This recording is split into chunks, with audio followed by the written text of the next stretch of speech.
Good afternoon, legends, and welcome to another episode of Harder to Kill, where Coach Mick, Stuart, and myself take you through all sorts of different ways to make yourself stronger, fitter, faster, tougher, a little bit harder to break. Mick, how are you, man? Mate, feeling good. It's been a good week. You feeling good? You feeling good? Yeah, man.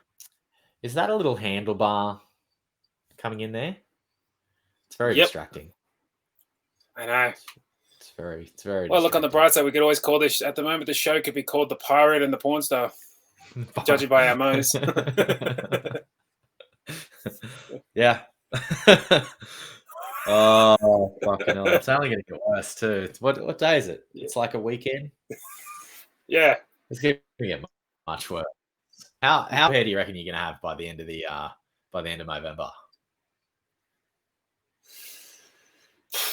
Don't know. This is all new territory for me. Have you ever grown a handlebar before? I still miss. Dude, I haven't grown anything except the beard. This is the most manscaping I've ever put in to myself. Wow. It's the only work. It's the most work I've put into it. We're in new territory, people. This is fresh ground. And let us know what you think about the facial hair today live. We've got Maddie here. Tash is here. Dan's here. Funda's here. Someone who hasn't signed into Ecamm Live. I don't know who it is, but they're telling us about goals.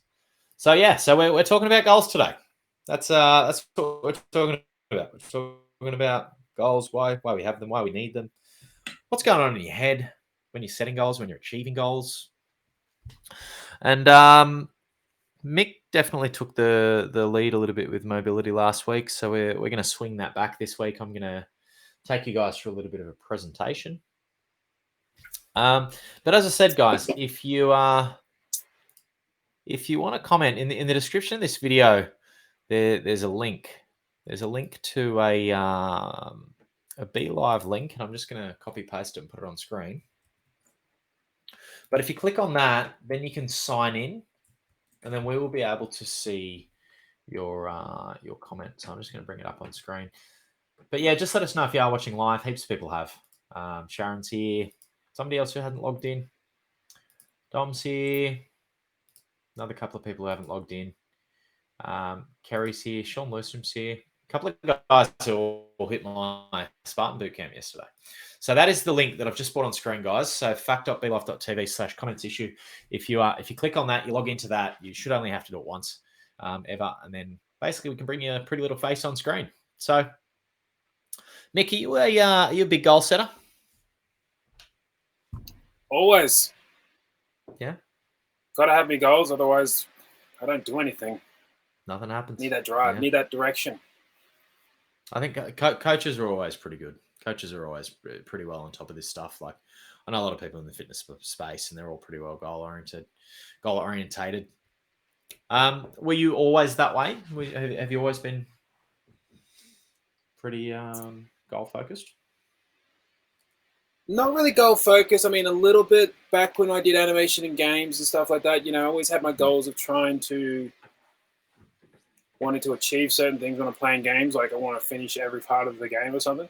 So I had little goals like that, but long-term goals and stuff that would span more than what I'm doing the next 5 minutes. Not so much back then. Yeah. How would you relate the amount that you managed to get done and get achieved compared to now when you are goal focused? Oh, ridiculous! What I can do now compared to what I used to. Big difference. Big difference. Problem is, though, I now see the problem being in this goal focus is it's not enough what we want to do. You know, there's not enough hours in the day with what we want to get done. Yeah, I feel that. It's always definitely great. How about yourself?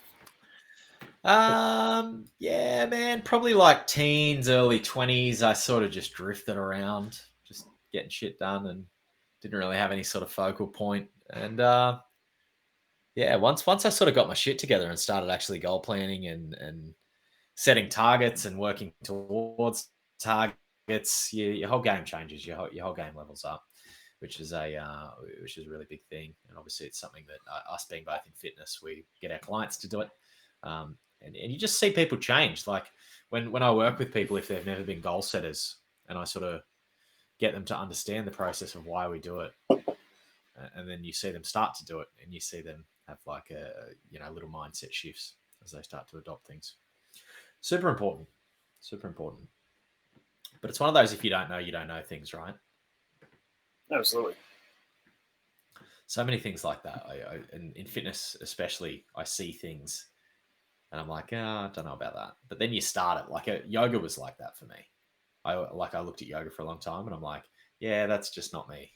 And then I finally got into it. And then after like 3 months doing it consistently, I'm like, well, there's actually something to this. This is pretty fucking amazing. I'm recovering faster. I can actually run faster. I can back up my training quicker. I'm not getting cramps. I'm not getting injuries. And yeah, you don't know what you don't know. But that's what we're here to do today. We're here to teach you guys. Robin's here live. Hey. Heaps of you guys are hitting the virtuals too this weekend, which is good to see. Really good to see. Events are a really good goal structure. Oh, perfect. Really, really good goal structure. And we'll get into that soon. But what I'm going to do, I'm going to have to move some of these screens around because I've got this little presentation. I'm going to try and work out how I'm going to do it. Nope, don't like that. Don't like that. How are we going to do this, Mick?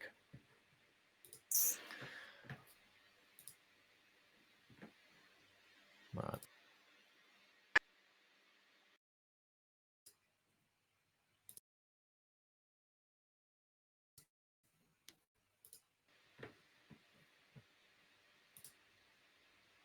Let's go like that. Oh, that's a little better. Can you guys all see? Is that I think you guys will be able to see that. I don't know. Corey, see live. How are you, man? I don't know if you guys can see it really well. Otherwise, what I might do is I'll hide one of us and I'll just make that a big screen and we'll just run it as like a picture in picture. But that means one of us won't be on camera. But that's okay. Just let me know if you can read it, guys. For the most part, I'm going to be talking really.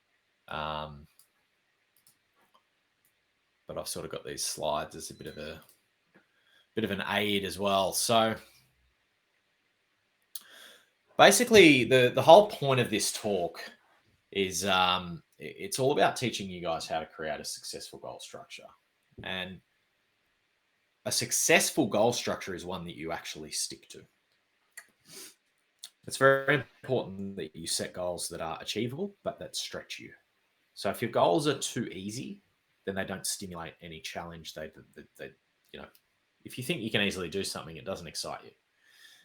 On the flip side, if you put something that's too far out of reach, or you set a goal and for whatever reason over time you lose focus or lose the ability to reach that goal, it can have a flip effect. So you see this really easy way to illustrate this is finishing time in marathons. So in the finishing times in marathons, you see the finishing times cluster around milestones in time. So 3 hours, 3 hours 15, 3 hours 30, 3 hours 45, 4 hours. The finishing times cluster around those. What you also see is a bit of a drop. So say somebody's aiming for a 4-hour time frame. Straight after 4 hours, you'll see there's a bit of a gap in people finishing. What happens is people will be running and they'll be watching their time and they know they're on track and they're running for this time goal that's achievable. But as soon as you get outside of that and all of a sudden it's not achievable, it can actually break your motivation. And you go, well, fuck, I'm not going to make it, so I'm not going to try as hard. So super important that your goals are achievable. Now, let's start, first of all, with, I'll just try and get this screen to go to the next panel. Oh, there we go. I'll use my arrows. How about that? Let's start with motivation. So motivation is basically the need or the desire or the drive to do something. This is what gets you moving. And motivation is a funny thing. Sometimes it feels like you have just unending amounts of it.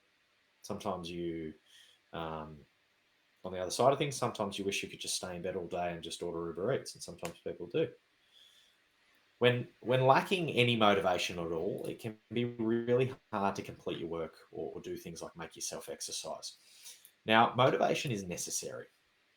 We've spoken about this before. We've spoken about cortisol, and without any motivation, you would just stay in bed all day. But you wouldn't even watch Netflix. You wouldn't get up and eat. You'd just stay in bed and shit yourself, and eventually you die. So motivation is really, really important, but we get varied amounts of it, and that's what's so tricky. Now, motivation starts in the brain. We have these things called neurotransmitters, and they basically carry chemical messages that play out in your brain and affect the rest of your body. Now, the neurotransmitter that's associated with motivation is called dopamine. You've most likely heard of that. The reward chemical in the brain, a lot of people know it as. Now, a lot of people will tell you that dopamine is what makes you feel good after performing things like exercise. But that's not necessarily accurate. Dopamine, it travels along the mesolimbic pathway, and it's the most important reward pathway in the brain. So pretty much anything that's associated with reward travels along this route. Now, it doesn't just make you feel good. It triggers feedback for predicting rewards. So dopamine performs its tasks before we actually get the rewards. So when you're gambling, you're hitting that pokey button, it's not the actual reward that gets you the dopamine. It's the anticipation of hitting the button. What's going to happen? That's when the dopamine's released. And this means that its real job is to encourage us to act, either to achieve something good or to avoid something bad. Any thoughts on that, Mick? No, hit it on the spot. I liked all that. Pretty good so far. I was distracted by the guy's running stance, and I was sort of like nitpicking a little bit. Sorry. It's a stock photo, man. It's a stock photo. Yeah. It's definitely not me. My legs are hairier. Plus, you got bigger calves than that. Do I? Thank you. Yeah, they're not. These are sparklers inside someone's brain. I can't actually remember what's on these slides. I made this. Oh, there we go. Dopamine. I made this a while back. It's usually a goals talk that I take my my clients through. Awesome. But I thought we'd just teach the harder to kill folk. What's going on? What's going down? That's what it's for. Yeah. So basically, this is dopamine, and it makes you go towards good things, and it makes you go away from bad things. Yeah. So yeah, any thoughts on dopamine, Mick? Not much, really. You've really covered it all for that. I mean, cool. I don't know about it goes away from bad things. I do a lot of bad things that make me feel good at the end of the day. But me too. What I guess I mean is it's going to take you. We sort of associate bad with risk sometimes, like riding the Harley fast or base jumping or something like that. That could probably be perceived as a bad thing, and it's super triggered by dopamine. I tend to be a bit of an adrenaline junkie, but what I mean is it will take you away from negative experiences that you don't want to have. Yeah. So maybe I could have worded that better. I don't know. There was an interesting study that was conducted by a team from Vanderbilt. Scientists used a brain mapping technique. It's called positron emission tomography. You might have heard of the PET scan. Now, researchers found that go-getters, so those who are willing to work hard for rewards, had higher release of dopamine in areas of the brain known to play an important role in reward and motivation, which is striatum, and the ventromedial prefrontal cortex. So, on the other hand, slackers, the people who are less willing for hard work for a reward, had high dopamine levels in another brain area that plays a role in emotion and risk perception, the anterior insula. Yeah. So basically, where your dopamine concentrates in the brain has more to do with motivation and cost-benefit analysis than pleasure itself, which is interesting. So basically, very much so. The dopamine builds in different spots in the brain. Super important. How does any of this information help us? So there's 5 ways to make your dopamine work for you. Now, tracking your progress is a super important one. As you get closer to your goals, it's a great way to make your dopamine work for you. So make sure you track things. Make sure you're always tracking benchmark workouts, or I get my clients to track fit test regularly. You just have to have some sort of tracking. to know that you're making progress. There's nothing more frustrating than having a goal that you're not getting to, or there's the perception that you're not reaching. Fitness is a long-term game. Anything in life is a long-term game. So you need to know that you're getting there. You need to have metrics that you can track. We're social creatures. So working in teams is great for us. Can also spike dopamine. So receiving positive feedback will give you a nice dopamine spike. Also, giving positive feedback will also create a dopamine spike. So be nice to your teammates. I think anyone can relate to this in obstacle racing. Anyone who's gotten out on an obstacle course and run and helped people over obstacles and chatted and been helped over obstacles, you have a much better experience than you would say if you ran through that course on your own. Thoughts on that, Mick? Oh, just being nice to your teammates. I'm sort of the opposite. Like at the moment, I got some smack talk going with Rob because he's coming out of retirement to do the trifecta. So we're sort of slinging it. So Robbie Cardillo. The old footy. Yep. Yeah, a bit of. Yeah, good. And so we sort of go the opposite way with some of my mates. There's smack talk can be good, man. Smack talk can be very motivational. Gotta love a good shit talk, like giving it. Yeah, I do. Nothing better with some bad. Exactly. There's a couple of guys live that I've seen. Karen's here. Hey, thanks for volunteering yesterday at the boot camp. Robin, Sean, everyone's saying they can read it. Karen's saying #fancy. This is about as fancy as I get. It's all downhill from here. Adrian's saying he's live as well. We had to class it up because of the dirty mows. Had to class up the presentation since the derbies. Yeah, just so we got that even again. Classy. We're balancing it out. Yeah. Another really interesting thing that I'll bring up, because I feel like this is a show where we go off on tangents. They did a study on some rowers at one of like the big schools. So it was like one of the big rich Harvard or Yale or something where they have big rowing teams, and they were talking about perception of effort while exercising, which is really closely related to how you feel, right? So you got this physiological level over the actual, this psychological level over this physiological level. And they found that they'd throw these like basically professional rowers on rowing machines and get them to do workouts. And they'd ask them periodically how they were feeling, how they were performing. And they got guys to do a workout on their own, and then they got guys to do a workout next to people, and then they got guys to do a workout in front of people. They've actually replicated similar results with weightlifting competitions and getting people to weightlift. And they found that just being around people while you exercise will actually increase your performance. And this is all sort of linked on the same thing as this dopamine. So super interesting. We are social creatures. Another way to make dopamine work for you is fucking focus. Take this thing, fuck it off. I nearly hit the dog with it. That was close. Get rid of the little focus, the things that take your attention, your phones, take your watch off if it's going to beep at you. Really focusing on a task is a really good way to trigger some dopamine. So try and get as immersed in your activities as you can. Try and get as much flow going as you can. That's really going to help. Also, think about the reward. So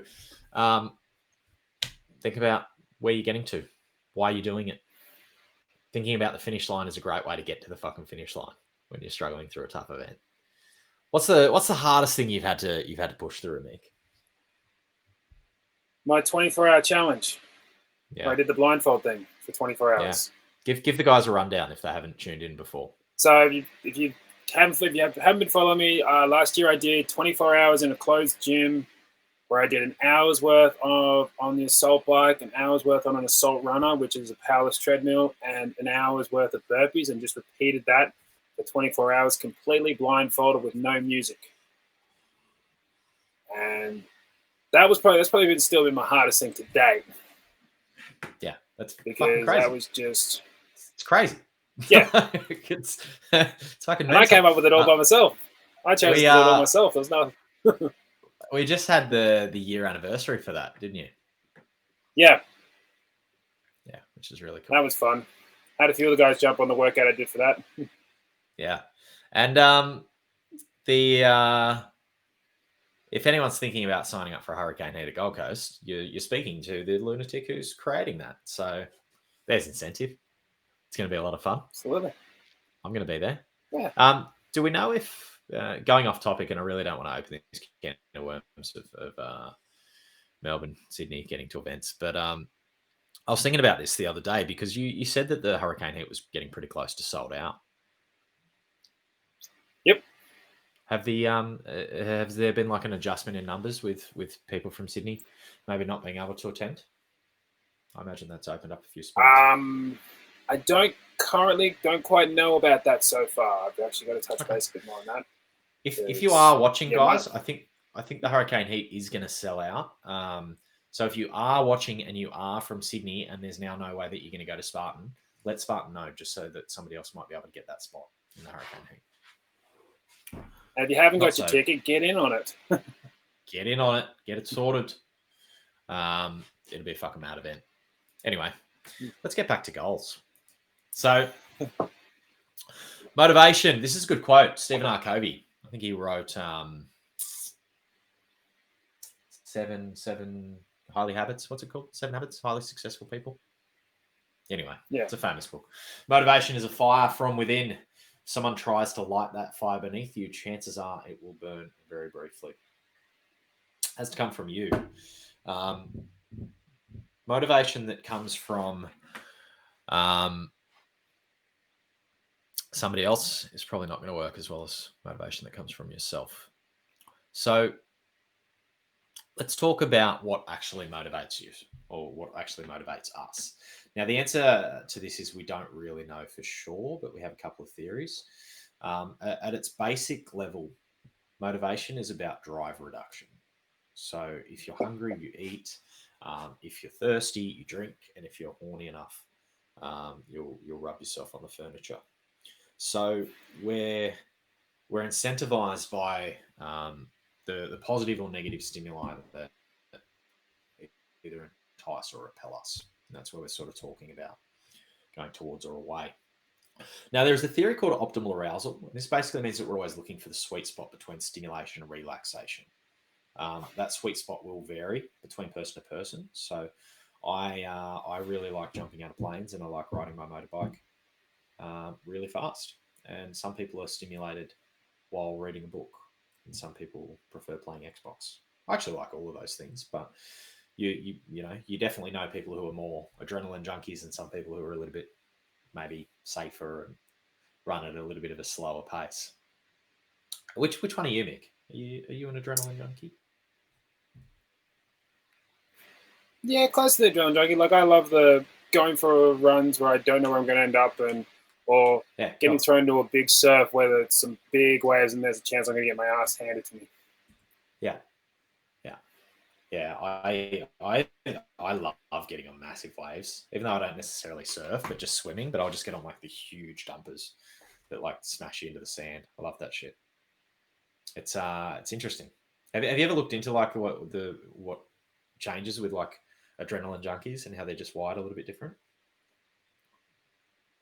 The closest I've looked into it is the book Rise of Superman, which is like when they talk about the flow state that they go through when they hit those sweet spots. Yeah. And stuff like that. That's definitely. About time just stops. You're in the moment. Yeah. Yeah, time stops and everything. Like it's like one single moment of perfection for them and stuff like that.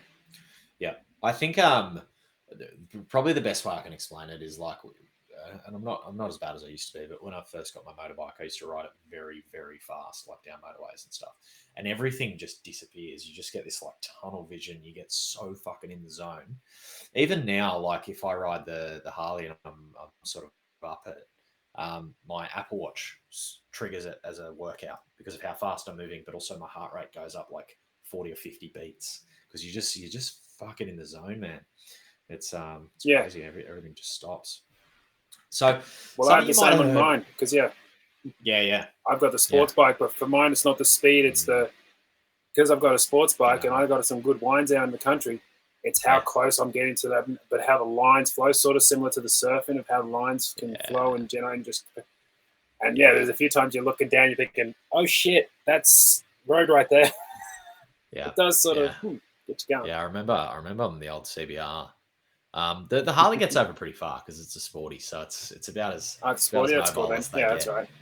It's a fucking little rocket ship. Now, some of you might have heard of Maslow's hierarchy of needs. I've definitely spoken about it before. I've made some blogs and stuff before on it. It's and this is probably one of the best sort of frameworks that we've got for what drives us. This framework looks at the things humans need to maintain homeostasis. So homeostasis basically means not being dead. And it's organized in order of importance. So the bottom of the pyramid being the most important. And these are the things these are your base physiological needs: air, food, water, shelter, sex. If you don't have this stuff, you're going to lose your shit pretty fucking fast. If you don't have air, you're dead. What, a couple of minutes? If you don't have water, you're dead in a few days. If you don't have food, you're probably dead in a few weeks.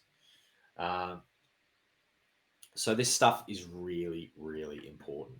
After you've got the essentials taken care of, you can start to move up the ladder, and you can focus on things that keep you safe. So security, your employment. Employment's going to give you resources and stability. The ability to care for yourself. You start looking into your health. You get a little bit stable. If your bottom needs aren't taken care of, you're going to be pretty fucking amped up and pretty crazy. Next on the pyramid is love and belonging. So we are social creatures. Without a sense of connection, we suffer greatly. This is why solitary confinement is about the worst thing we can do to somebody who's locked in a box with rapists and fucking murderers. The worst thing we can do is put them in a box on their own. So this is why you also feel so happy when you find your tribe. This is why part of what I do and such a big focus of how I run my business is all about the community and the tribe. So it's about finding the people who have the same values as you and enjoy the same things. Once you find that, you're going to be happy. Now, after you have all of these things covered, we can start to get up into the top of the pyramid. So you can start looking at things like your self-esteem, your respect, your freedom, your status. And right at the top, we have self-actualization. So this is transcending, being the best you can possibly be. Now, the order of this pyramid is important. So if you don't have anything to eat and you've got nowhere to sleep, you probably aren't too concerned about finding a community of runners to join. And if you're trying to outrun a fucking tiger, you're probably not worried about reading a personal development book. So many of you will relate really strongly to this year. You might have been on a really good track and you were, reading a lot and you were training really well and you were really putting a lot of time into your own personal development. And then all of a sudden COVID happened and you lost your job, or you lost your financial stability and everything just became very uncertain. And all of a sudden people are going, I'm at home and I just can't make myself exercise, and I've got more time than I've ever had because I don't have to go to work, but I just can't make myself, I should be using this time to learn a fucking language or something like that. But the problem is you've lost the bottom chunks of your pyramid. So it's very hard to focus on up here when you can't get here sorted. And sometimes that's out of your control. But did you see, I imagine you saw that happen with your clients a little bit this year, Mick? A couple of people just lost their minds. Yeah, a bit of clients. I actually saw it a bit of myself as well, because I went from being in Brisbane with a bunch of good blokes that, even though I didn't train with them, having them in that environment, just being able to spark some ideas off, have a chat with, and hang out with, would still, like, being in an environment of a really good gym, I was still training with it. I was training myself, but I was still having that drive to train. Whereas now, being out in the country, it's literally rock and rush and no one. I don't see anyone except my family. And so I had to take a big sort of restructure to find my motivation for it all, because, again, it was all just me. I mean, my accountability, nothing here sparks what I want to be doing. Yeah. So I had to really find myself. But then, so that's where the online stuff started becoming good, because talking more with you, talking with other people, that's how I started building my sort of tribe for it, which now makes my training a lot easier. Yeah. Did you find that, with the move that you did lose your bottom rungs of the ladder of the pyramid? Did any of those, disappear? Like maybe the stability, that type of thing? Not much stability because, if anything, I felt more stable where I'm moving. Okay. Only because, again, I probably was like, I was already making these transitions, and with everything I did, it sort of made a big jump for me, which was good. But it also gave me time to put more focus into one area instead of all being quite broad in so many areas. Because I was, again, working in so many different places. So it gave me a lot more stability. It gave me the family side of things. It just, as I said, what really hit me was finding that element of training. I tried the local gym and stuff like that because being in environments that encourage that sort of stuff. In the country, it's not a big, well, they're not on the level where I want to do. Like I just went yesterday for a nice little fun 15K run. And when I caught up with some people that I ran into some people I went to school with, and they're just like, 15K, shit, 3K kills me. And that's it. It's a different, it's like, and I said, because I was like, that's just a fun run. That's not a training run. That was just fun. Yeah. So that was the environment. So whereas when I talk to my clients, talk to yourself, and that sort of stuff, to us, that is a fun run. That is just enjoying ourselves. Yeah. Man, finding that herd is so fucking important. Yeah. It's a big thing. And the thing to note here about this pyramid is the more stable you can make those bottom layers, the more freedom you're going to have to focus on the higher levels. And that's where you're really going to find that purpose and happiness in life. I'm a really, really big believer that if you are not growing in some area of your life at all times, you're fucking miserable. So it doesn't have to be all areas. Like your family's not growing, your money's not growing, your career's not growing, your fitness isn't growing. But you need to have at least one. Like as soon as you stop advancing anywhere, you're fucked. Like it's bad. You're now going backwards. Yeah, you're not just staying where you are, you're going backwards. So really important that you can lock these in, if you don't make enough money, find a way to earn more or live within your means. If you're in a shit relationship, get the fuck out of it. I really like this pyramid. It's a good framework. It's a good starting point, but there are going to be inconsistencies from person to person. So depending on your culture, how you were raised, your education, different people's priorities will vary. So you might look at this pyramid and go, well, one of the things that's on row 3 is really a row 2 for me, or row 3 is row 4. And that's fine. But it's a good starting point. Have you had much to do with Maslow's hierarchy, Mick? Love Maslow's hierarchy.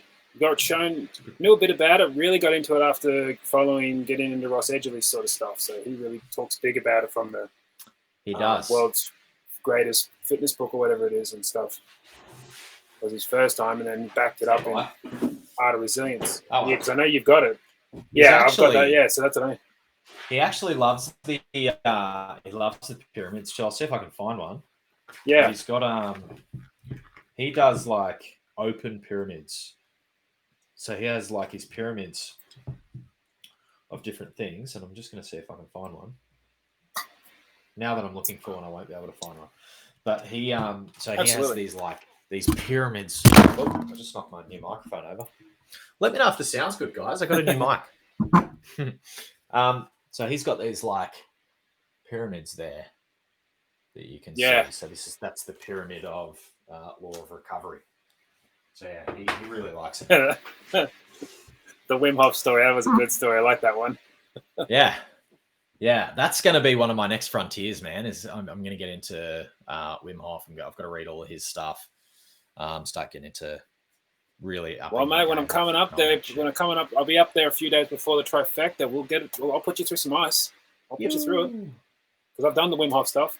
Can we just do it in my pool? I can put you through it. I measured it yesterday. It's 24 degrees. That's perfect. Nowhere near. No. Fuck. I'll bring up my big thing. We'll fill it full of ice, mate. We'll really get into it. All right. So, let's go back. Apparently, if I click on it, it moves too. How do you use all of this info? How do you use this information that we've got so far to help yourself? So understanding what you need, what you value, will be a huge help in creating goals that you, the individual, is actually going to be able to stick to. So if I write you up some goals, it's not going to work. I've got to teach you how to write up your own goals. That's how I do it with clients. So why set goals? We set goals to plan, motivate, and guide tasks through to completion, either individually or in groups. Now, there are 3 types of goals. We have outcome goals. Now, these are your results. We also have performance goals. These are the standards required to reach the desired outcome. And then we have process goals. So these are the behaviors required to hit the standards to hit your performance goals. So to give you guys a little bit of an example of this, let's say plug a specific goal into this framework. Let's say you're a beginner to OCR and you want to run a burpee free race. So your outcome is run a burpee free race, which means running unbroken for 10Ks, completing all obstacles. So you're going to need grip strength. You're going to raise your strength, your fitness, decrease total body weight.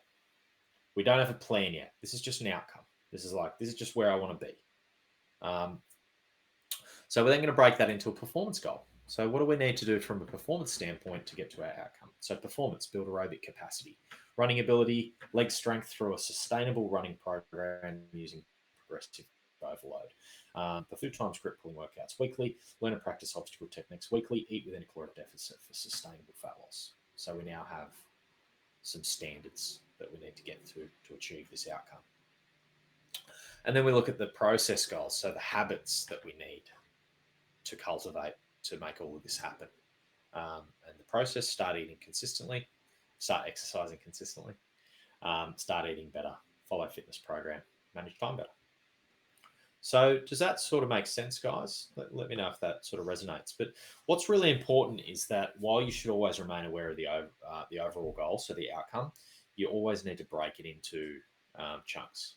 You need to break it into smaller goals that you can then focus on. And somebody commented this right at the beginning. Goals are important because you can break them into realistic chunks. You can't eat the elephant in one bite. And that's definitely what we were sort of getting to. And this is sometimes known as the Swiss cheese method. So we need to break tasks into outcome goals, into smaller goals using the Swiss cheese method. So what's something that I want to achieve in a year? How can I break that into a 3-month goal? How can I break that 3-month goal into a month goal? How can I break that month goal into a week goal? What do I have to do today to achieve my week goal? It's a really good way to operate in anything, in business, in fitness, in life, in improving your relationship with your partner. Anything you can use this framework. So I come from a project management background. I used to run large scale logistics operations. That would happen over weeks, use hundreds of trucks and employees. And when you look at the project as a whole, it's overwhelming. So you have to break it down into individual parts to work out the scope of the job. That way you can quote and allocate resources effectively. So super important. Now, if you want to run a burpee free race, you're going to need to be able to complete the rings, monkey bars, rope climb, plus many other grip-based obstacles. So instead of focusing on the race, you focus on the rings and the monkey bars, which means you focus on grip strength by doing barbell work and things like dead hangs, farmers carries, and you need to work on them consistently week by week to achieve the goal. So all that makes sense. Got anything to add there, Mick, or anyone watching? Let's go to the comments. I'll take my foot off the desk. I like that. That's true. I mean, you got to you also let that bicep curls because you got to have a good looking arm when you're doing those hangs. Got to get the curls exactly. Biceps for Gold Coast. Yeah, is it guns for GC? It's coming. They're going to be more tan too. They'll be there. I'm looking at you. I'm quite tan at the moment. Also noticing. Yeah, man. I've been getting out. I ride up to surfers every day with no shirt and do my workout up there. My assimilation to the Gold Coast is nearly complete. I think I need to go about 4 shades darker, and I just need about 15 tattoos, and I'll be set. And then 3 shades white, are like ridiculous white on the teeth. So you got that big white cheesy like. I was talking about teeth whitening yesterday, actually. Yeah, it'll happen. Oh God, it'll be blinding. Matty Probes has said, how have you both developed goals in 2020 with COVID?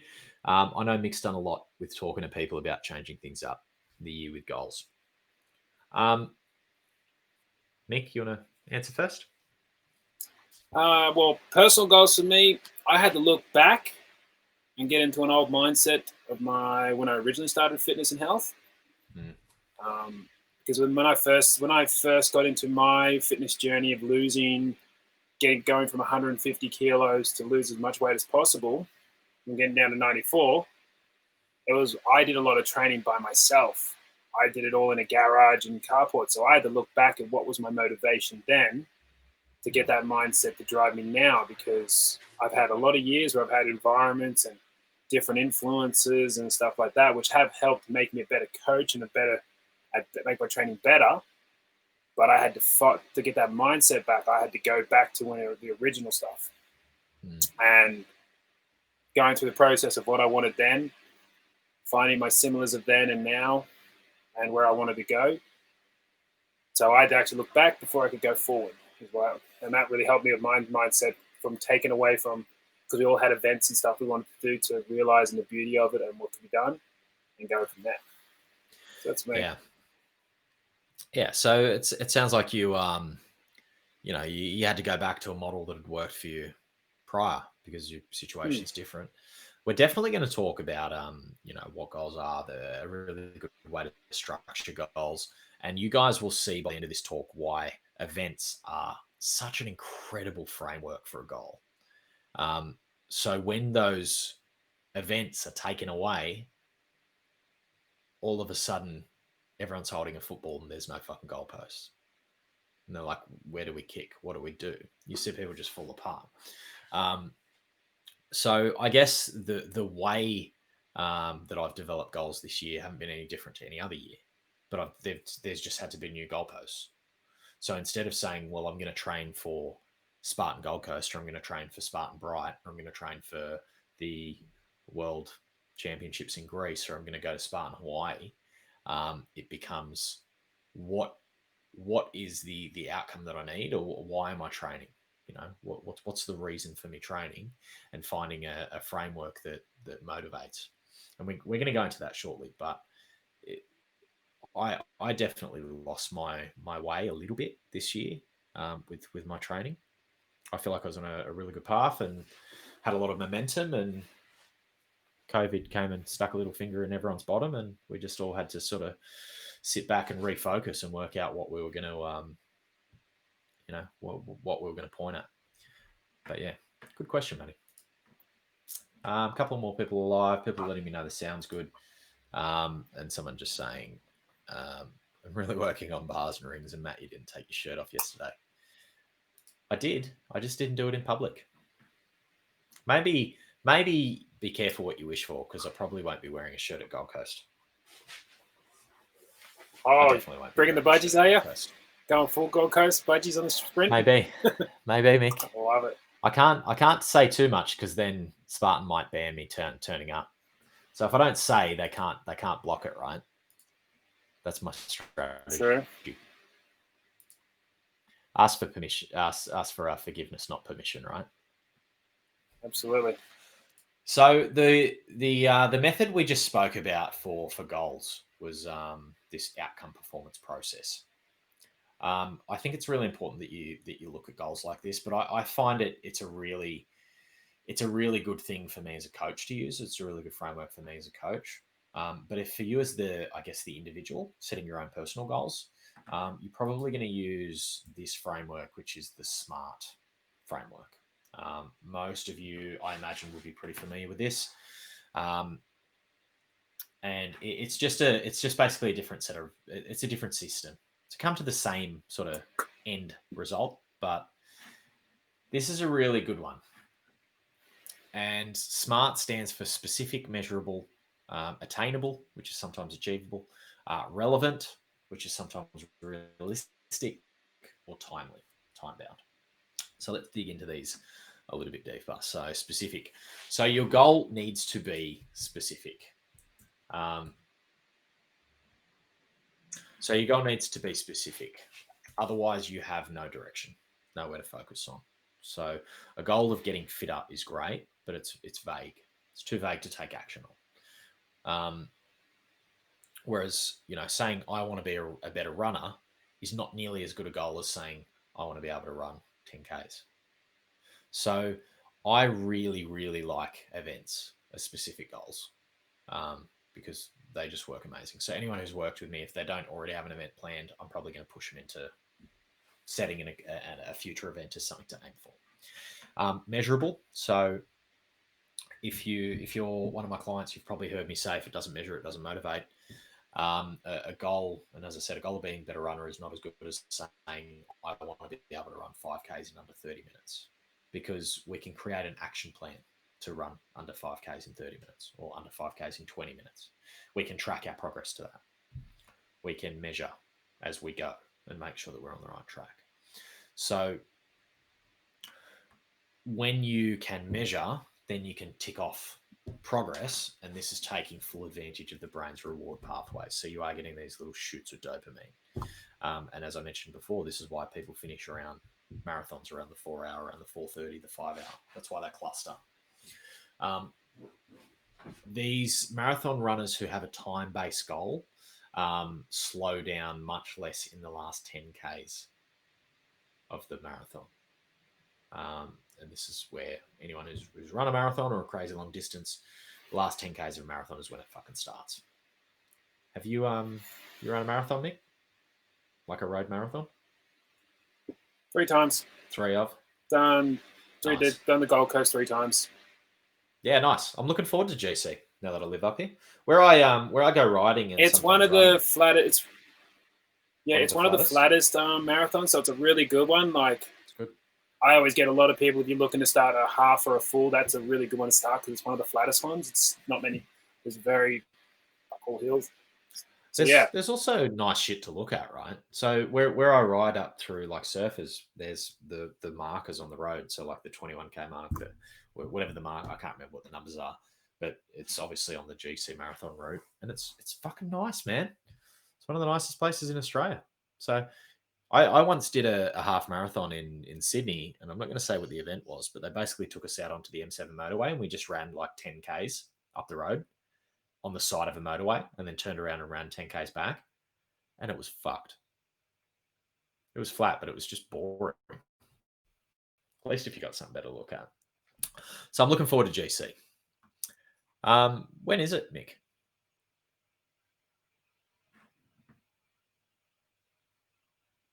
Well, I've lost your audio, buddy. Still there? All right. We've lost Mick's audio. Somebody's just saying, Sam was there yesterday. Hey, girl. GC was supposed to be my first marathon. Yeah. Everyone's 2020 plan becomes everyone's 2021 plan. So don't stress. It'll come good. Let's look at some other comments. And Mick, it sounds like your audio might be back. You there? Yeah, I've got you. There you go. Good? Yeah, it's in June. June, okay. I think it's June. Yeah, Sam said it was 4th of July this year. Oh, June, July. Oh, so round there. So when it's cold, when it's not super hot. Winter in the Gold Coast is fucking beautiful. Well, it's Queensland cold, so it's not that cold at all. Mm-hmm. Yeah, exactly. So somebody said with COVID, I think you have to concentrate on what you can do and how you can change up your goals rather than focusing on what you can't do in COVID. That's just true in life. If you focus on what you can't do, you're going to have a pretty miserable fucking day. Yeah, that's not even COVID. That's just life in general. And goal planning. Don't put goals around stuff that you can't do. Just put goals around what you can do. Focus on the controllables. Control the controllables. Fuck everything else. Somebody said, I hope you wear sunscreen. Tan looks healthy, but sun cancer might get you later in life. True. And thank you for caring. GC Marathon's first weekend of July. All right, let's keep moving. So, attainable is the next one in the SMART framework. You need to be actually able to fucking do it. This makes sense, but people get it wrong all the time.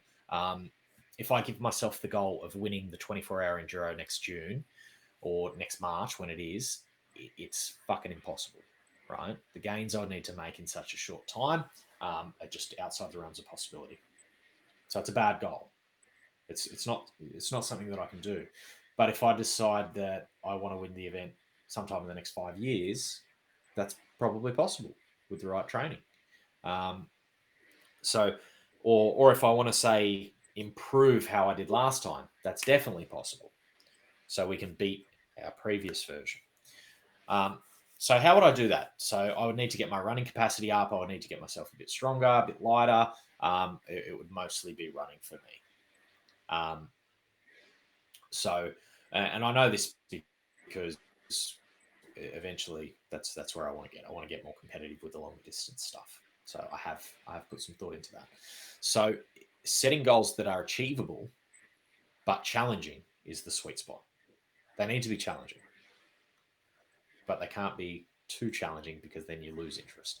There's this concept called a stretch goal, which is really important. It needs to stretch you, but it can't ever stretch you to the point where it breaks.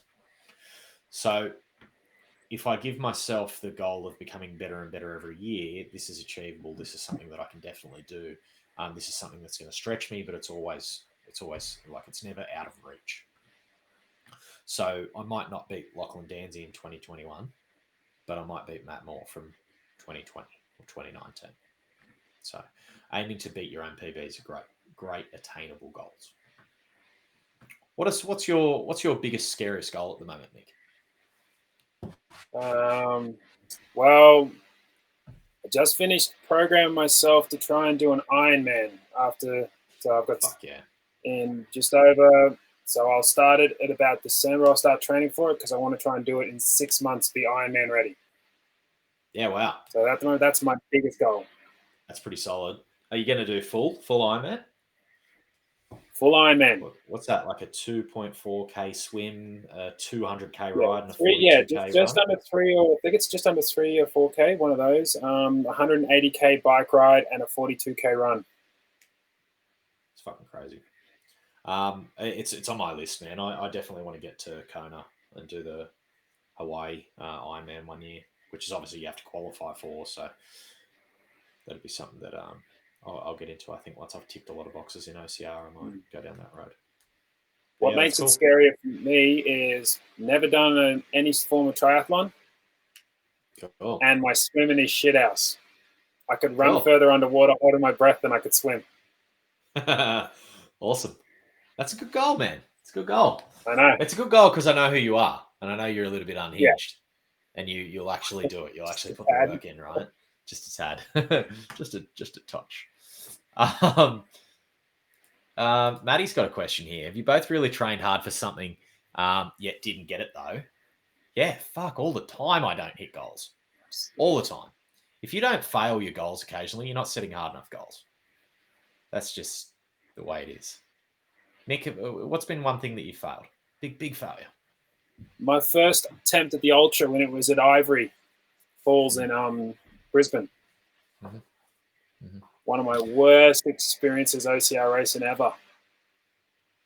Yeah. I mean, it was beautiful. Like, it was a great experience. Problem was I cramped in every muscle, like anything from my hips down, cramped 3 or 4 times over. Yeah. I went from doing burpee-free races to, I think I was, after the first lap of the Beast, I was already 300 plus into the burpees because it just kept cramping at every obstacle I did. And what even made it more of a kick, in the pants was I was with 2 mates who finished it. So I did the first lap and then I just could not go. I was defeated completely. Just did not want to go out there for another shitload of bloody cramps and everything. Yeah. And both of my mates finished it. So I'm going home with mates that have got 2 big ass buckles and I got a bagel. Nothing. It's the worst. But you learn a lot, man. You learn a lot from that shit. What was it was great. You'll learn more from a failure like that than you will from 10 good races. Oh, it was the best thing ever. Loved it for what I needed to learn to train on, but also it was a great representation of my mindset because when you do an ultra and you see this, you'll see people who don't know that they don't think they're going to make the cutoff and I saw it there at the Ivory, go straight in for a beast and get a beast medal to say, yeah, I've done a beast and I got something. Yeah. So for me, it was a great takeaway on my mental fortitude of being like, no, we're not taking that USAID Ultra. You go in there, you get nothing. Yeah. And that, but yeah, and then just on the training side, it was good. Yeah, cool. Yeah, I fast stuff all the time. Probably more in business than fitness. I have things not go my way, but I set lofty goals, stupid goals. It's good. It's a good way to be. Your goal has to be relevant, so it has to line up with your values and your larger goals. So if you say create a goal to lose a lot of fat, but you really strongly value comfort food and buffets, there's going to be a bit of disconnect there. You're going to have some problems. You know, if you also think that there is no point in doing what you're doing, you're not going to fucking do it. Like, period. Sometimes if I've got a client and I explain to them something that they're doing, I really make sure they understand why they're doing it and what the benefit is. Many of you will be doing the 28-day reset that I've got running currently. You guys are doing 5 minutes of burpees a day, and this week every single one of you are doing your burpees with tape over your mouth. And if I just said do that and I didn't give any context or any reason as to why, you'd all be like, "Fuck you, Matt, you're a lunatic." But because I've said it's to force you to slow down, force you to nasal breathe. You can only go so fast, so it's giving your body a rest. We're having a bit of a deload. We're recovering. We're taking the ego out of our training. We're disconnecting the ego from trying to hit your PB every day. There's a reason, so people are tolerating it. So it's always important that it's relevant. Otherwise, your goal won't motivate you. Now, timely. This one's important. This is really, really fucking important. Your goals need to have deadlines. Otherwise, you won't prioritize them. So many of you will be familiar with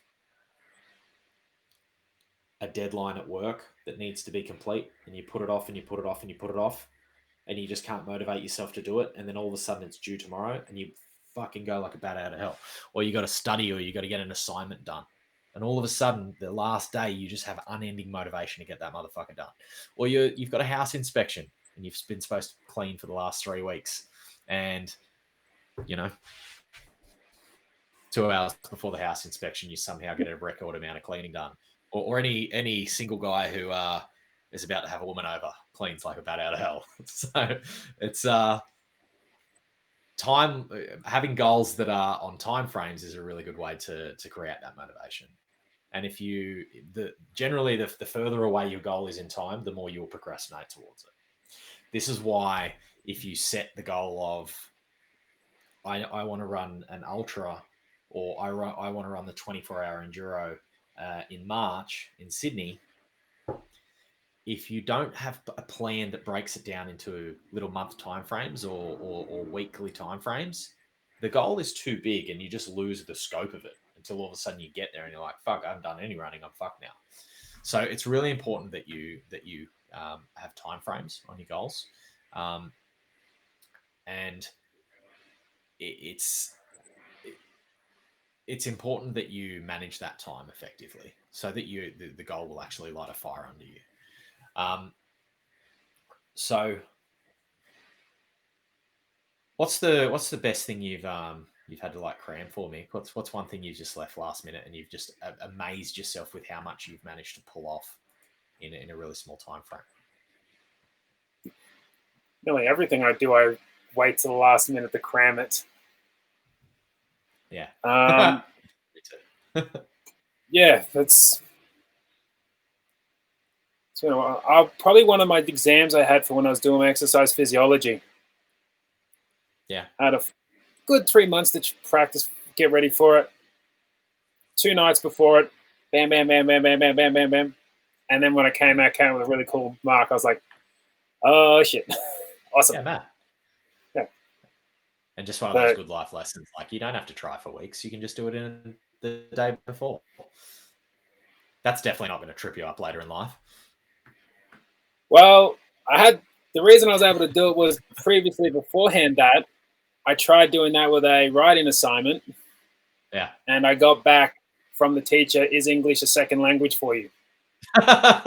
Cool. So I had to learn from that I need to learn better first. And when I went down the geeky thing of actually learning how to learn better, then I realized I could do stuff like that. But yeah, when you're not that good at learning and you try and do it first off, yeah, having your teacher, I've still got it too because it's hilarious. It's written in nice big red pen. Is English a second language for you? That's fantastic. Somebody said we say you're a lunatic anyway, Dora.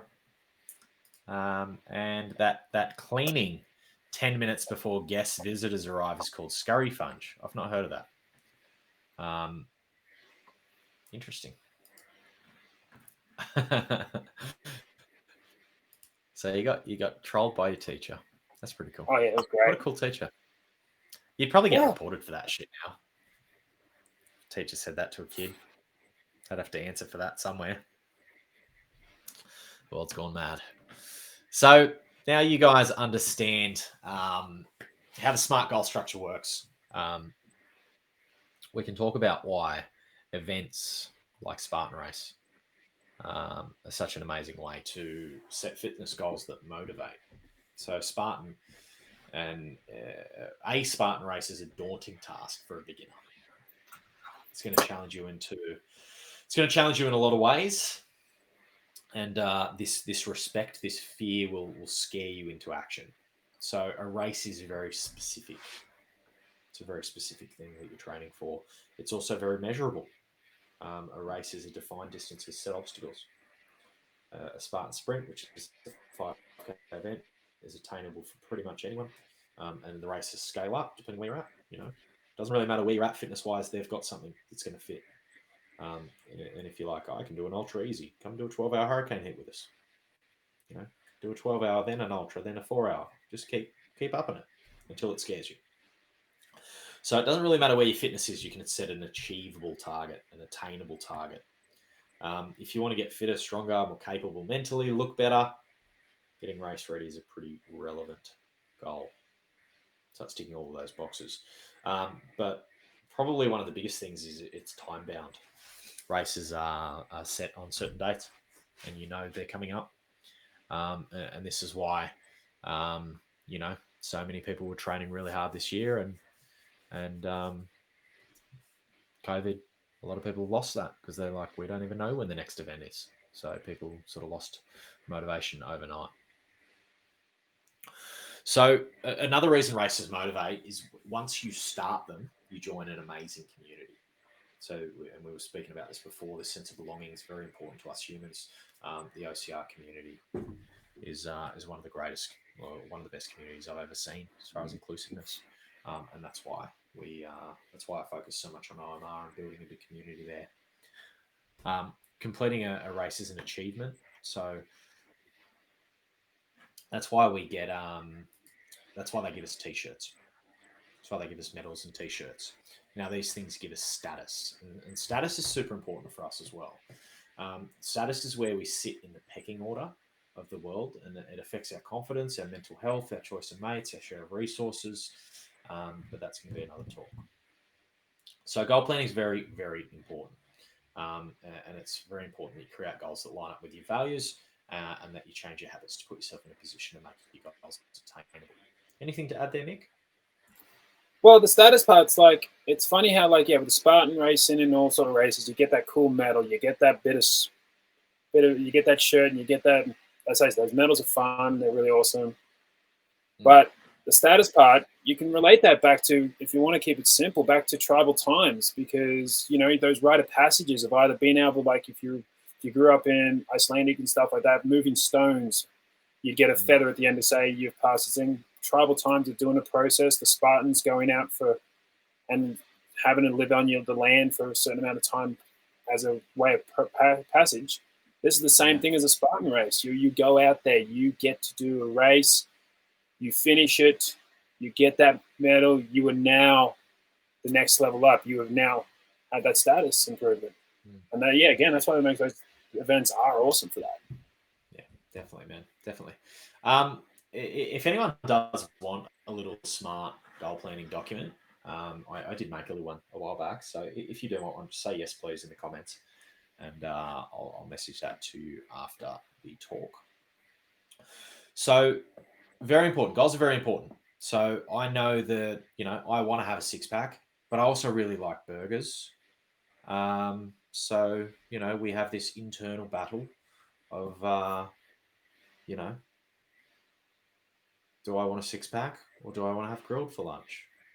And until one of those values wins, you're never going to be able to achieve your goals. So if you are, if you really want to lose weight, things are going to have to change. You're going to have to change. You have to change the habits that got you to where you are right now.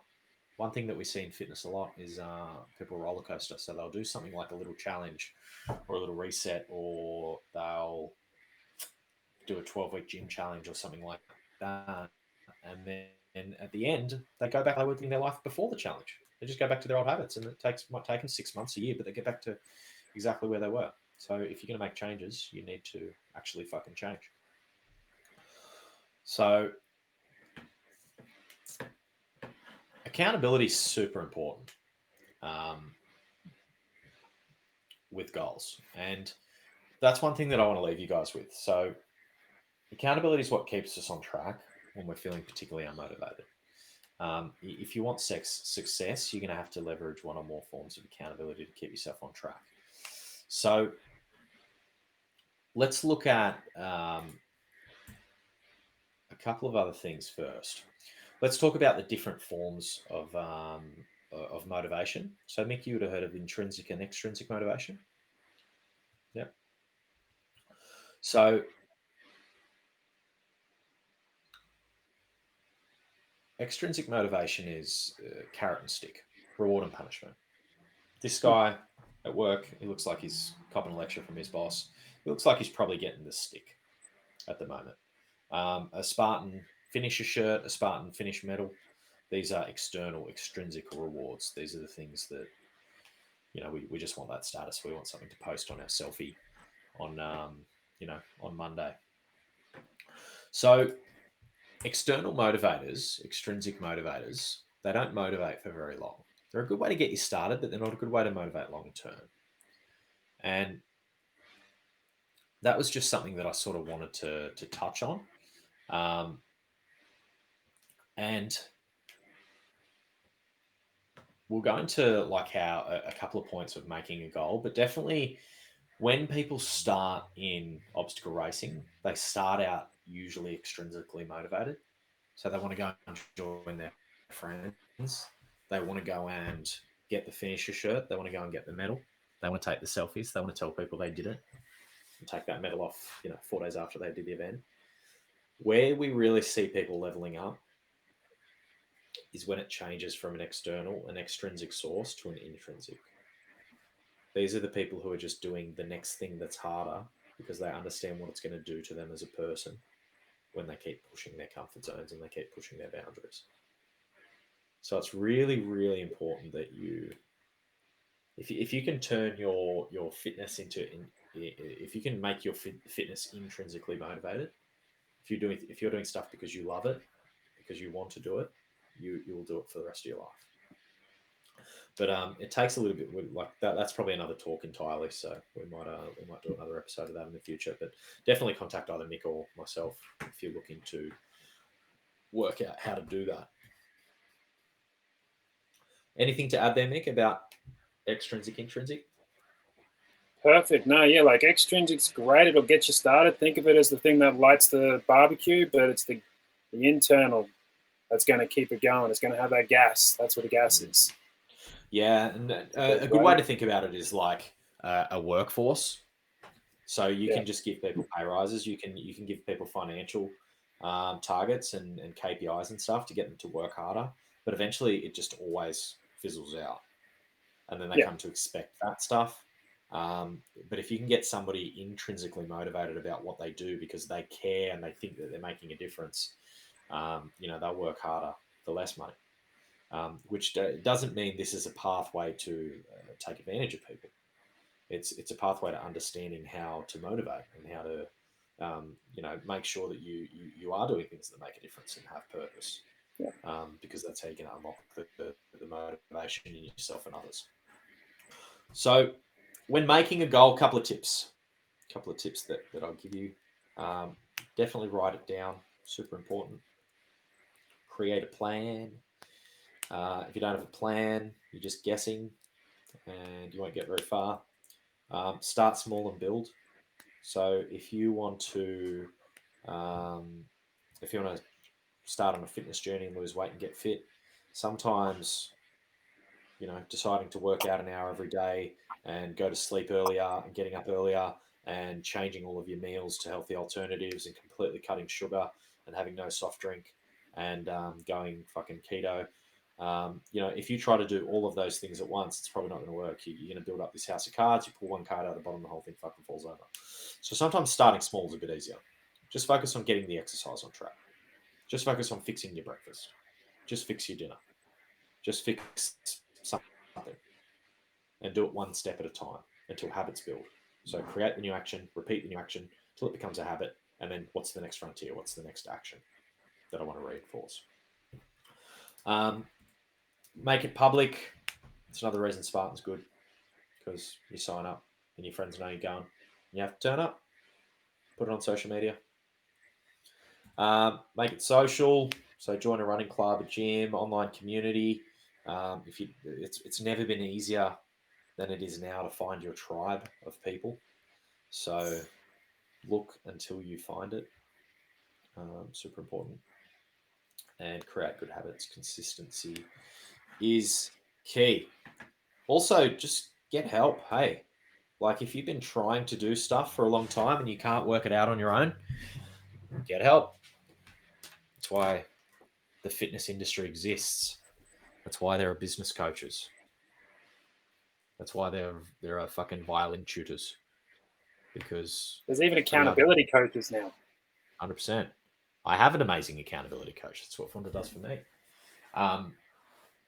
So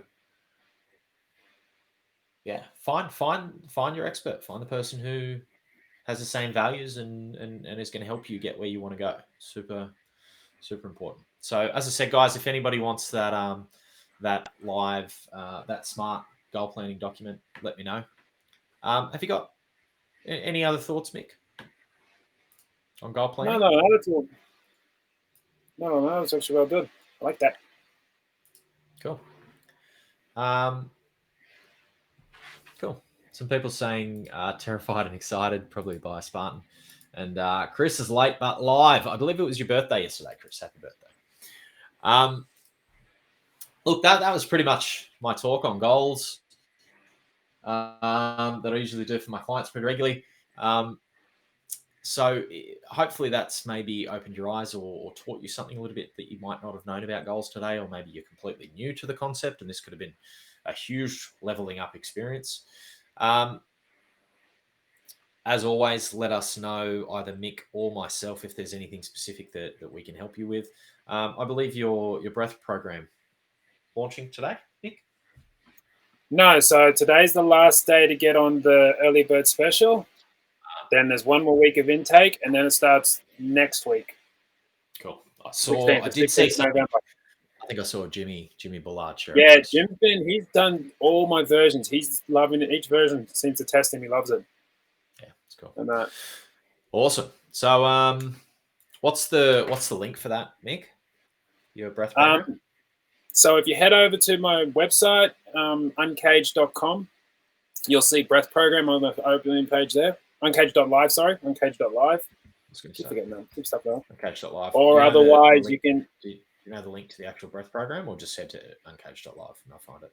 It's just in the uncaged.live. It's literally the sect. There's just the running and breath ones that are up there at the moment, so it's not, you're not going to miss it.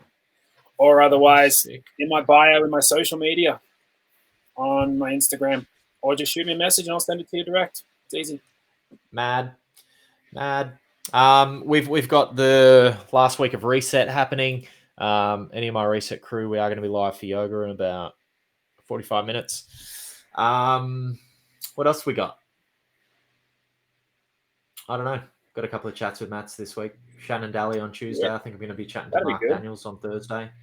Shannon Daly's a fucking absolute character, so I'm looking forward to that. Yeah. Mark Daniels is an absolute amazing guy. Para athlete, got one leg, and you see him getting around 24-hour enduros and stuff like that. So super inspiring bloke. He does all the Invictus games and stuff like that. So that'd be cool. Tashi's going to sign up to the breath program. Lovely work. Awesome. Get into it. Other than that, guys, if there's anything else, let us know. Let us know what you want to see and hear from us in the future. I don't think we've got an episode next week planned just yet. And Mick, you got anything? Nothing yet, but as I said, we usually think about this and get back to each other in a day or two, and then we get some few ideas. But yeah, guys, if you got any ideas, as we said, we make these so you guys get all the information you want. So if there's some even if you want us to go back over something, let us know. Yeah, we can definitely deep dive into something. Also, we're going to have bigger moustaches next week, so definitely don't miss it. Oh yeah, it's going to be. It's going to get dirty. Even more sex pestier than it is now, which is good. All right. Well, before anyone reports us, we'll go. See you guys. Thanks for tuning in. If they haven't reported us now after all the other episodes, I think we're in the True.